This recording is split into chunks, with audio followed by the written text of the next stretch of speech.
अस्सलाम वालेकुम friends, welcome to my YouTube channel cook with Nita. आज मैं आपके साथ ढाबा स्टाइल दूध पत्ती चाय की रेसिपी लेकर आई हूँ।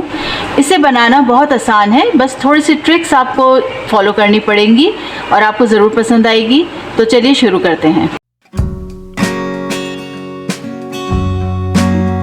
तो यहाँ देखें, मैंने 2 कप के करीब यानी कि 350 ml मैंने दूध लिया है। 2 टीस्पून मैंने चाय की पत्ती ली है, 4 टीस्पून मैंने चीनी ली है और यहाँ पे 4 मैंने इलायचियों को कूट लिया है। यहाँ पे मैंने पैन चूल्हे पे रख दिया है और उसको मैंने स्लो फ्लेम पे खोल दिया है। और अब मैं इसके अंदर यहाँ पे जो मैंने चीनी रखी है वो मैं फैला के इस तरह से डाल दूँगी, क्योंकि हमें चीनी को कैरमलाइज करना है। और इसको अब बिल्कुल मैं चम्मच नहीं हिलाऊंगी इसके अंदर।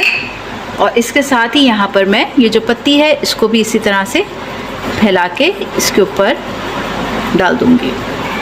हमारी जो चीनी है उसको मेल्ट होना है।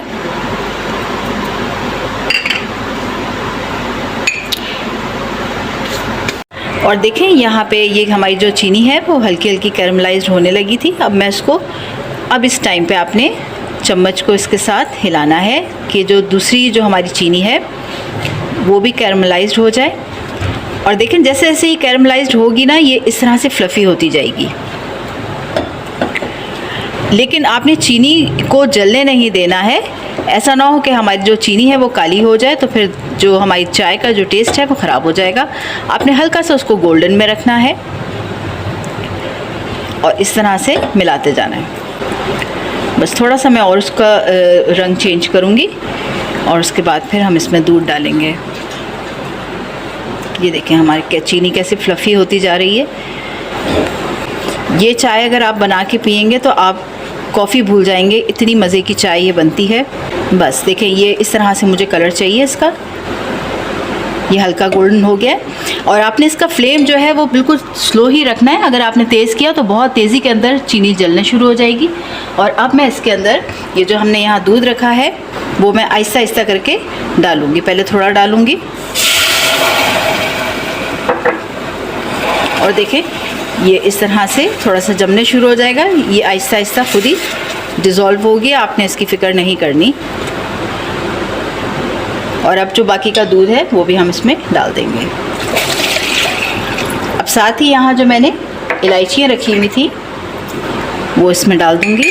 और अब मैं इसको स्लो पे ही पकने दूँगी, ताकि जो हमारी यहाँ पे चीनी जो है वो जम गई है वो आहिस्ता आहिस्ता पक जाए। और यहाँ देखें, हमारी जो चीनी थी वो सारी डिज़ोल्व हो गई है और ये कलर आ रहा है जैसे जैसे उबलता जाएगा ये। और बस ये थोड़ा सी और उबलेगी और मैं इसको कप्स में निकालूंगी। और यहाँ देखें, हमारी चाय किस तरह से उबल रही है। और बस यहाँ पे मैं अपना चूल्हा ऑफ़ कर रही हूँ। तो देखिए, इस तरह से छन्नी रखें और इसको इस तरह से आप छान के, ताकि जो इलायची वगैरह है वो ऊपर ही रह जाए। ये मज़ेदार सी चाय मैंने आपके साथ शेयर की है। और अगर आपको मेरी ये रेसिपी पसंद आई हो तो मेरे चैनल को लाइक करें, कमेंट सेक्शन में बताएं कि आपको ये चाय की रेसिपी कैसी लगी। सब्सक्राइब करना ना भूलें, ताकि आप लोगों के लिए इस तरह की और रेसिपीज़ मैं लाती रहूं। तब तक के लिए अल्लाह हाफ़िज़।